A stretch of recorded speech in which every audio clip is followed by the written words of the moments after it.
हाँ तो भाई, क्या हाल है आप सभी के? सभी अच्छे हैं? चलो, जैसा कि आपको पता ही है,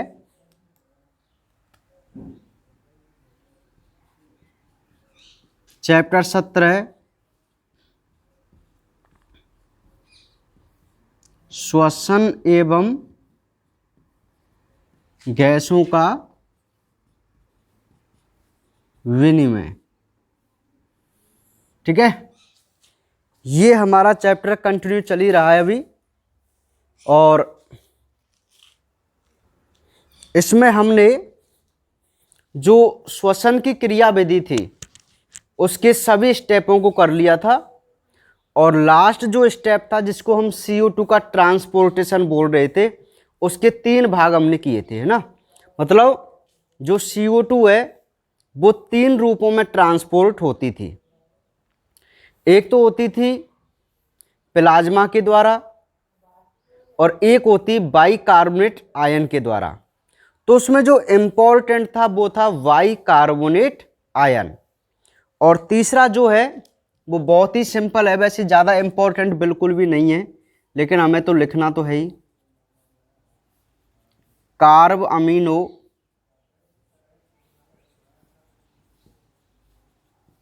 हीमोग्लोबिन के रूप में। तीसरी हेडिंग लगाइए आप उसमें, कार्ब अमीनो हीमोग्लोबिन के रूप में। लिखो इसमें CO2 हीमोग्लोबिन के NH2 समूह से बंध बनाकर कार्ब अमीनो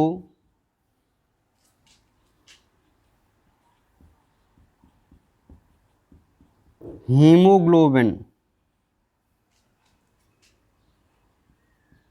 बनाता है। इस रूप में ये 23% परिवहित होता है, ठीक है। केवल इतना ही आपको लिखना है इसमें। तीसरा जो रूप है वो ज़्यादा खास इंपॉर्टेंट बिल्कुल भी नहीं है, मैं आपको बता दूं। डायरेक्ट आपको ये लिखना है कि जो कार्बन डाइऑक्साइड होती है वो हीमोग्लोबिन के अमीनो समूह से, NH2 का मतलब होता है अमीनो समूह, है ना। जब आप केमिस्ट्री पढ़ेंगे तो आप सारी चीज़ समझ जाएंगे ये क्या होते हैं, ग्रुप वगैरह। तो हीमोग्लोबिन के अमीनो समूह से ये बंध बनाकर, कौन, कार्बन डाइऑक्साइड, एक यौगिक बनाती है जिसे हम कार्ब अमीनो हीमोग्लोबिन कहते हैं, और इस रूप में ये 23% प्रवाहित होती है, ठीक है।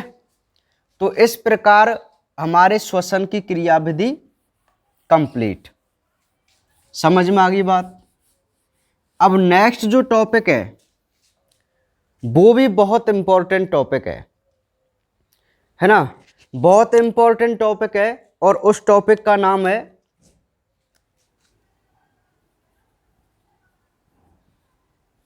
श्वसन संबंधी आयतन व क्षमताएं। श्वसन संबंधी आयतन व क्षमताएं, ये हेडिंग लगाइए आप। अब देखो, श्वसन तंत्र की संरचना हो गई और श्वसन तंत्र की क्रियाविधि कंप्लीट हो गई, ठीक है। अब कुछ अलग से टॉपिक है, एक श्वसन संबंधी आयतन व क्षमताएं। इसका मतलब क्या है? इसका मतलब ये होता है कि हमारी रेस्पिरेशन करने की कितनी तो कैपेसिटी होती है हमारे लंग्स की, मतलब क्षमता, वायु को अंदर लेने की, वायु को बाहर निकालने की, या क्या कुछ होता है, उन्हें हम आयतन और क्षमताएं बोल के चलते हैं, है ना। जैसे एक बार में हम कितनी वायु लेते हैं, एक बार में कितनी हम बाहर निकालते हैं, कितनी हमारे अंदर बची रहती है, ये सारी चीज़ें आयतन और क्षमताएं कहलाएंगी। ठीक है, तो बहुत इंटरेस्टिंग और इम्पोर्टेंट ये टॉपिक है भाई। तो सबसे पहले हम देखते हैं आयतन। एक तो मेन हेडिंग तो ये हो गई श्वसन संबंधी आयतन व क्षमताएं, है ना। अब आप एक हेडिंग लगा लीजिए नेक्स्ट, आयतन। क्या? आयतन कि श्वसन संबंधी कौन क्या क्या हमारी वॉल्यूम होती हैं। अभी जब हम इन टॉपिकों की बात करेंगे तो आपको सारी चीज समझ में आ जाएगी, कोई दिक्कत वाली बात नहीं है। ठीक है, तो आयतन में पहला है फर्स्ट ज्वारीय आयतन। ज्वारीय आयतन जिसको कहते हैं टाइडल वॉल्यूम, शॉर्ट में बोलेंगे टीवी।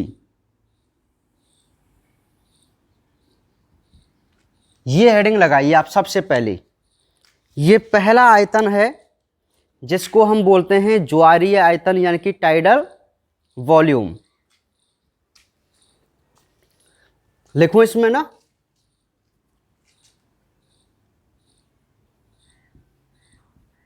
सामान्य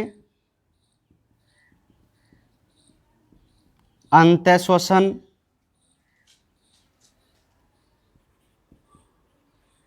के द्वारा एक बार में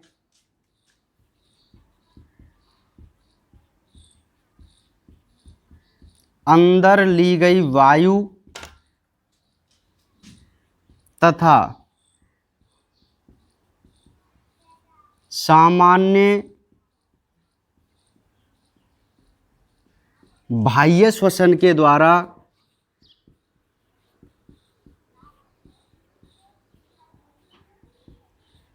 एक बार में बाहर निकाली गई वायु की मात्रा ज्वारीय आयतन कहलाती है। इसका मान 500 ml होता है ना। सेकंड, एक बार नोट कर लीजिए, आराम से इसको समझेंगे, बहुत इंपॉर्टेंट और इंटरेस्टिंग भी है। दूसरा है अंतःश्वसन आरक्षित आयतन जिसको बोलते हैं इंस्पायरेटरी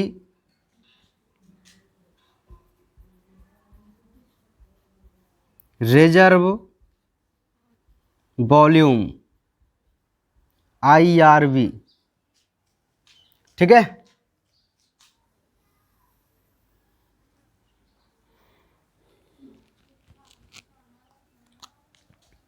लिखो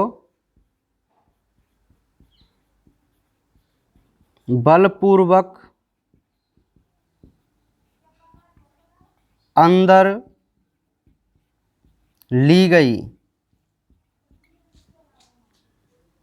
वायु की मात्रा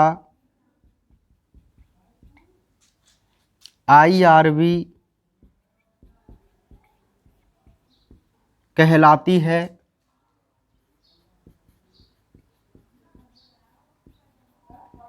जिसका मान 2500 से 3000 ml होता है।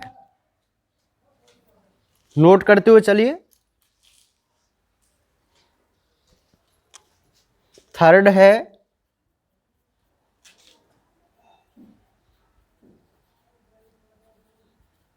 बाह्य श्वसन आरक्षित आयतन, जिसको बोलेंगे हम एक्सपायरेटरी रिजर्व वॉल्यूम। लिखो इसमें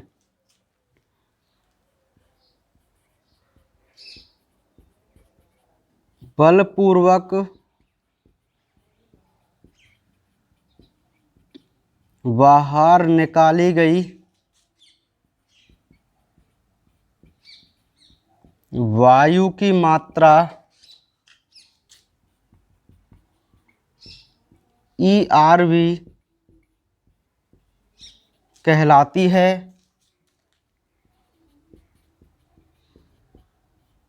जिसका मान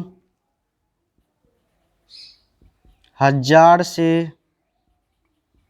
1100 ml होता है।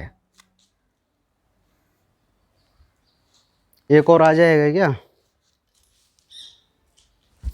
हाँ चलो लिख लेते हैं, कोई दिक्कत नहीं है ना। चौथा है, या फिर मैं इसको यहां लिख देता हूँ ना, यहां पे लिख देता हूं 4 नंबर को, इसमें आ जाएगा ना। नंबर 4,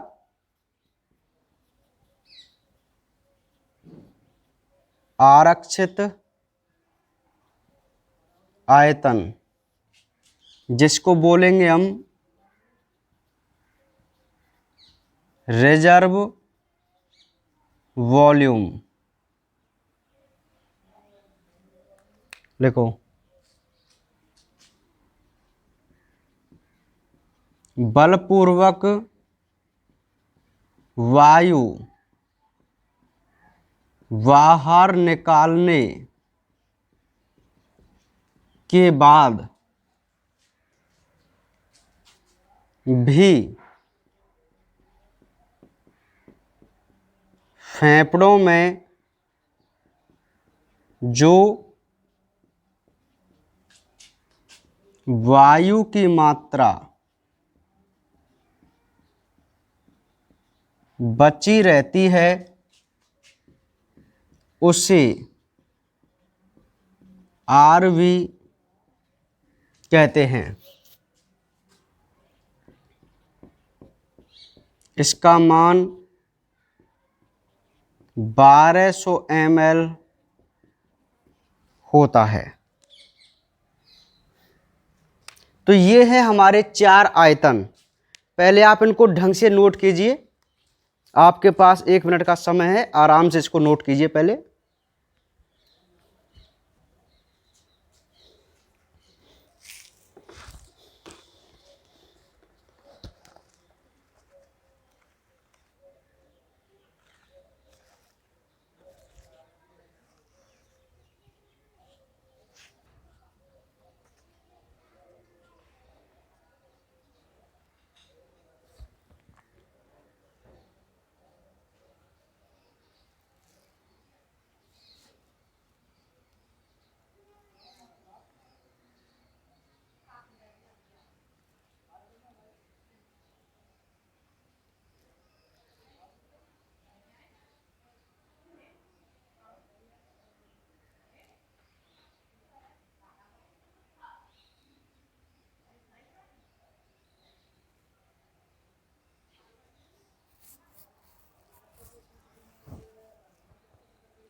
लिख लो आराम से।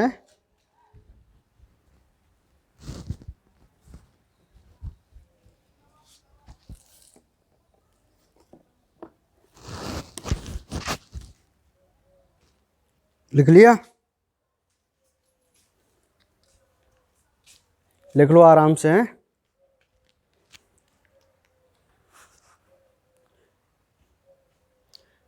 चलिए भाई सुनिए, ध्यान दीजिए। ये जो है 4 हमारे पास हैं आयतन। क्या है भाई? आयतन। किसके आयतन? श्वसन संबंधी आयतन। तो देखिए सुनिए, सबसे पहला जो आयतन है वह है ज्वारीय आयतन, और ज्वारीय आयतन को हम इंग्लिश में बोलते हैं टाइडल वॉल्यूम। क्या बोलते हैं? Tidal volume. शॉर्ट में क्या बोलेंगे? टीवी। क्या बोलेंगे? टीवी। तो देखिए क्या है टाइडल वॉल्यूम, कि सामान्य अंत्य श्वसन के द्वारा, अंत्य श्वसन का क्या मतलब होता है? O2 को अंदर लेना, यही होता है अंत्य श्वसन, है ना। तो सामान्य अंत्य श्वसन के द्वारा एक बार में अंदर ली गई वायु की मात्रा, हाँ, सामान्य अंत्य श्वसन के द्वारा एक बार में अंदर ली गई वायु या सामान्य बाह्य श्वसन के द्वारा एक बार में बाहर निकाली गई वायु की मात्रा क्या कहलाती है? टाइडल वॉल्यूम कहलाती है। मतलब क्या कह रहा है इसका? देखो, जैसे हम सामान्य श्वसन कर रहे हैं, अब जैसे मैं रुका हुआ हूं, चुप हूं, तो कुछ गैस अंदर जा रही है, मतलब अंत श्वसन हो रहा है, कुछ बाहर निकल रही है, समझ रहे ना।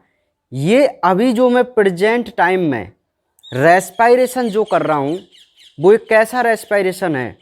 एक सामान्य श्वसन है ना।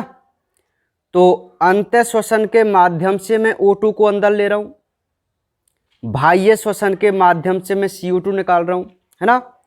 तो हमें ये पता होना चाहिए हम कितनी वायु को अंदर ले रहे हैं और कितनी वायु को बाहर निकाल रहे हैं, ठीक है।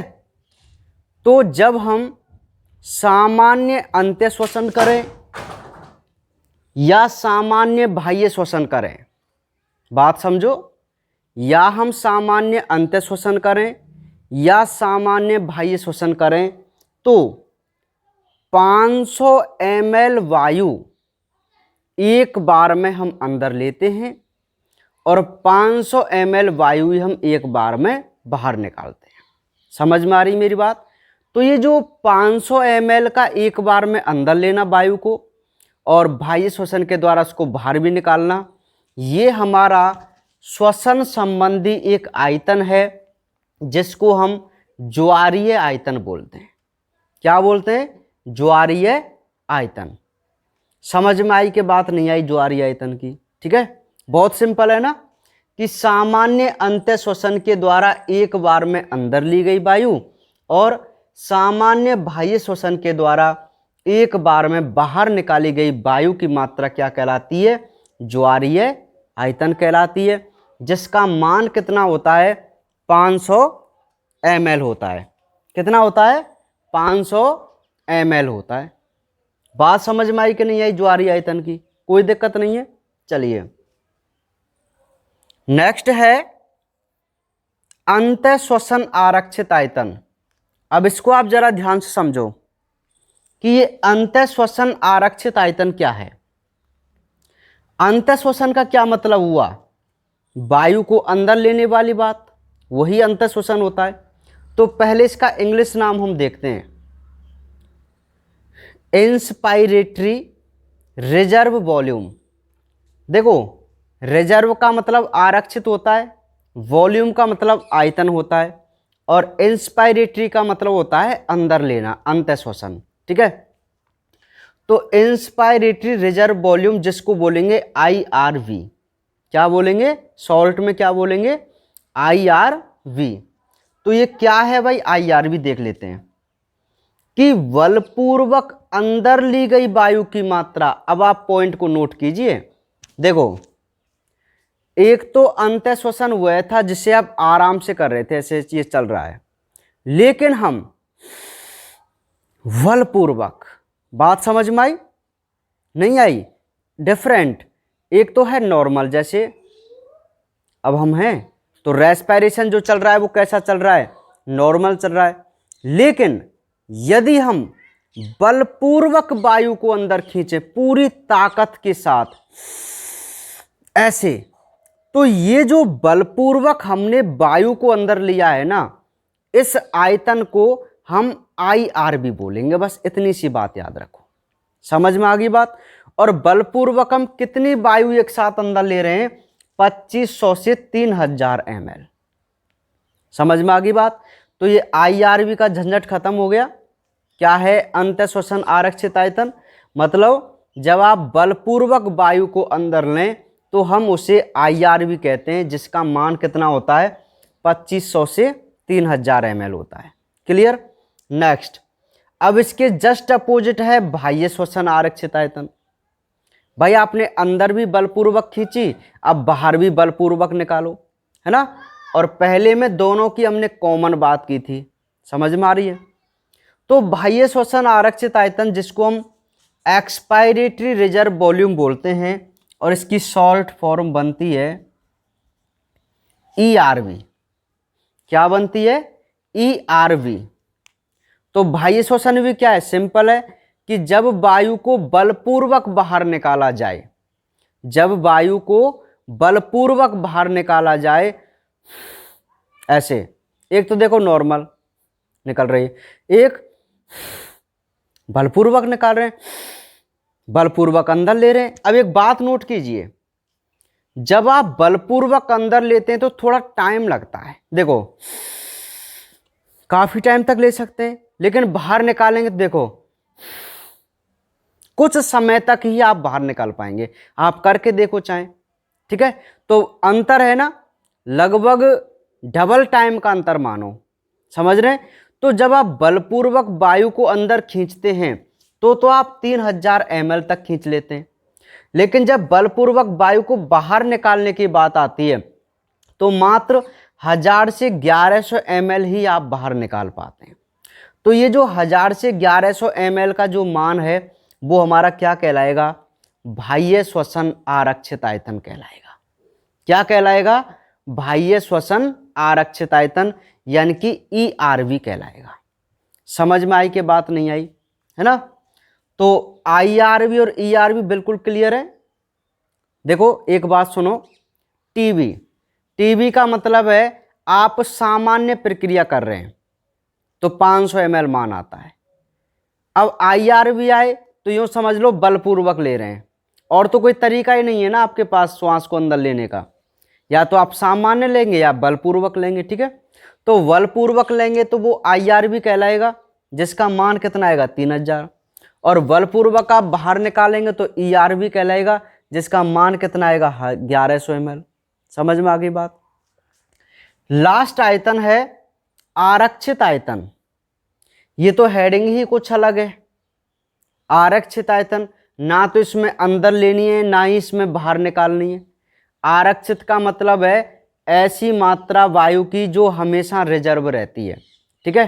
तो एक सिंपल सी बात है कि यदि हम बलपूर्वक वायु को बाहर निकाल दें, जैसे हमने 1100 ml अभी बलपूर्वक बाहर निकाली है गैस, लेकिन उसके बाद, अरे भाई एक बात बताओ, आपने बहुत ज्यादा वायु को एक साथ अंदर लिया था बलपूर्वक, है ना। अब आप बलपूर्वक बाहर निकाल रहे हैं तो भैया लास्ट 1100 ml आप निकाल सकते हैं, है ना। तो होता क्या है, कुछ वायु बलपूर्वक बाहर निकालने के बाद भी हमारे फेफड़ों में हमेशा रिजर्व रहती है, और जो हमारे फेफड़ों में हमेशा रिजर्व रहेगी वायु, हम उसी को क्या बोलेंगे, रिजर्व वॉल्यूम बोलेंगे, जिसका मान कितना है, 1200 ml। कितना है, 1200 ml। तो ये है भाई हमारे 4 आयतन।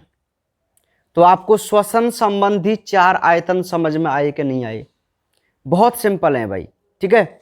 एक तो आप सामान्य श्वसन प्रक्रिया करेंगे, उसको आप टीबी बोलेंगे, ठीक है। एक आप बलपूर्वक अंदर लेंगे, उसको IRV बोलेंगे। एक आप बलपूर्वक बाहर निकालेंगे, जिसको आप ERV बोलेंगे। और बलपूर्वक निकालने के बाद भी जो बची रहेगी उसे आप RV बोलेंगे, ठीक है। बाकी इनके मान वगैरह आप याद कर लेना। क्लियर। चलिए, तो ये तो हमारे कंप्लीट हुए क्या, श्वसन संबंधी आयतन। अब नेक्स्ट है क्षमताएं। कौन, क्षमताएं, तो क्षमताएं कौन कौन सी है? पहली है अंतः श्वसन क्षमता, जिसको बोलेंगे इंस्पायरेटरी कैपेसिटी, यानी कि आईसी। अंतः श्वसन क्षमता है ना, हेडिंग लगा ली, लिखो इसमें।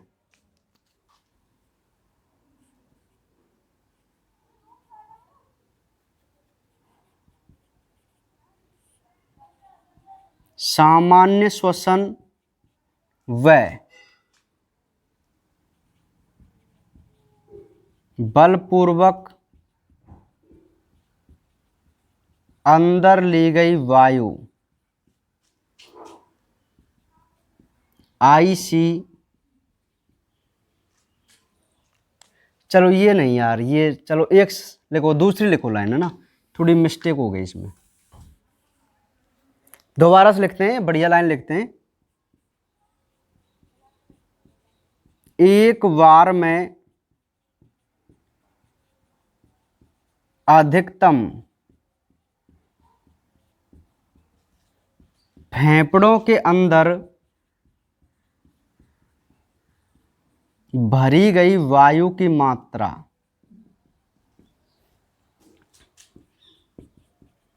जिसमें टीवी प्लस आईआरवी होती हैं, आईसी कहलाती है। तो देखो 500 प्लस 3000 बराबर 3500 ml। तो यहाँ लिख सकते हैं इसका मान 3500 ml होता है। नोट कर लीजिए, इसको समझ लेंगे हम, कोई दिक्कत वाली बात नहीं है। दूसरी है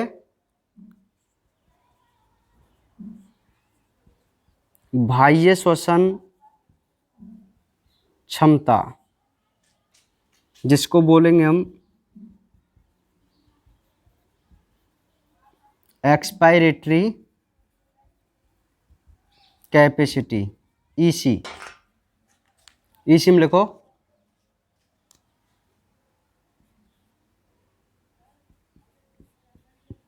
एक बार में अधिकतम बाहर निकाली गई वायु की मात्रा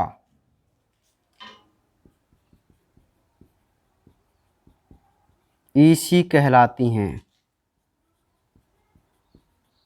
इसमें टीवी प्लस ईआरवी होती हैं। इसका मान 500 प्लस 1100 बराबर 1600 ml होता है। ठीक है, नोट कीजिए इन दोनों को।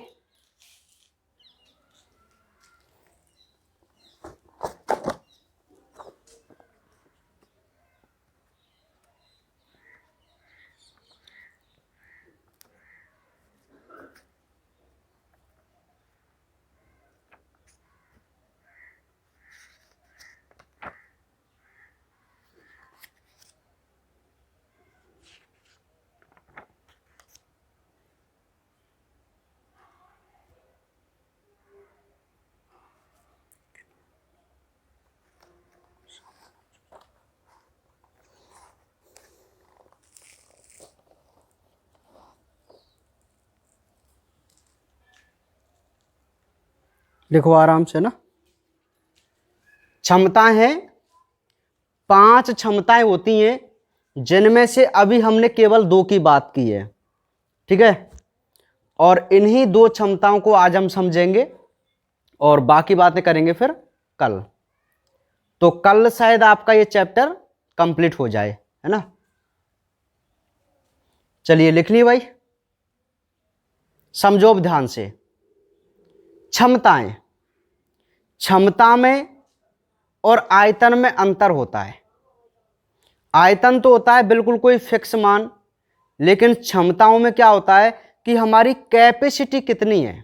जैसे मैं आपको एक एग्जांपल दूं कि जैसे हम रोज सुबह शाम 4 रोटी सुबह 4 रोटी शाम को खाते हैं, ये मान लीजिए हमारा कोई आयतन है। लेकिन यदि कोई बहुत अच्छा भोजन बन जाए, अच्छी एक सब्जी बन जाए, तो हम 6 रोटी भी एक साथ खा सकते हैं ना। तो वो हमारी क्षमता है कि हम एक साथ आवश्यकता पड़ने पर 6 रोटी खा सकते हैं, वो हमारी क्षमता है। जबकि नॉर्मल वे में हम जो 4 रोटी खा रहे हैं वो हमारा आयतन है। ठीक है, तो देखो क्षमताएं, 2 क्षमताएं यहां पे आपको दिख रही हैं, अंतः श्वसन क्षमता और बाह्य श्वसन क्षमता। तो अंतः श्वसन क्षमता का क्या मतलब है कि एक बार में अधिकतम फेफड़ों के अंदर भरी गई वायु की मात्रा हमारी क्या कहलाती है, आईसी कहलाती है। क्या कहलाती है, आईसी कहलाती है। अंतः श्वसन क्षमता मतलब तुम्हारी कितनी क्षमता है वायु को भरने की, तो वो तुम्हारी क्षमता कहलाएगी। देखो, एक तो थी कि हम सामान्य श्वसन कर रहे हैं 500 ml ले रहे हैं, एक ये थी हम बलपूर्वक ले रहे हैं। अब वो ये कहता है कि आप तो अपनी वायु को अंदर लेने की कुल क्षमता को बताइए। तो हम बोलेंगे कि हमारी जो कुल क्षमता है उसे पहले तो हम आईसी बोलेंगे, इंस्पायरेटरी क्षमता। अब इस क्षमता में हम क्या करेंगे कि 500 ml तो हम नॉर्मल ले ही रहे हैं, बलपूर्वक और 3000 ml ले रहे हैं। तो यदि हम इन दोनों को मिला देंगे तो वो हमारी इंस्पायरेटरी कैपेसिटी आ जाएगी। तो एक सिंपल सी बात है, 3500 ml वायु को हम एक साथ अंदर भर सकते हैं फेफड़ों में। ये हमारी क्या है, इंस्पायरेटरी कैपेसिटी है। समझ में आ गई बात। उसी प्रकार है बाह्य श्वसन क्षमता, जिसको हम एक्सपायरेटरी कैपेसिटी यानी कि ईसी बोलते हैं। नॉर्मल कितनी बाहर निकालते हैं, 500 ml। बलपूर्वक कितनी बाहर निकालते हैं, 1100 ml। यदि हमसे कोई क्षमता की बात करे तो हम क्या बोलेंगे, यार 5 से तो हम नॉर्मल निकाल रहे हैं, बलपूर्वक 11 से निकाल देते हैं, तो हम 1600 ml, 500 प्लस 11 से तो 1600 ml वायु को एक बार में हम बाहर निकाल सकते हैं। ये हमारा क्या कहलाएगा, एक्सपायरेटरी कैपेसिटी कहलाएगी, ईसी कहलाएगी। समझ में आ गई मेरी बात। तो ये 2 क्षमताएं आपको समझ में आ गई, इंस्पायरेटरी कैपेसिटी और एक्सपायरेटरी कैपेसिटी।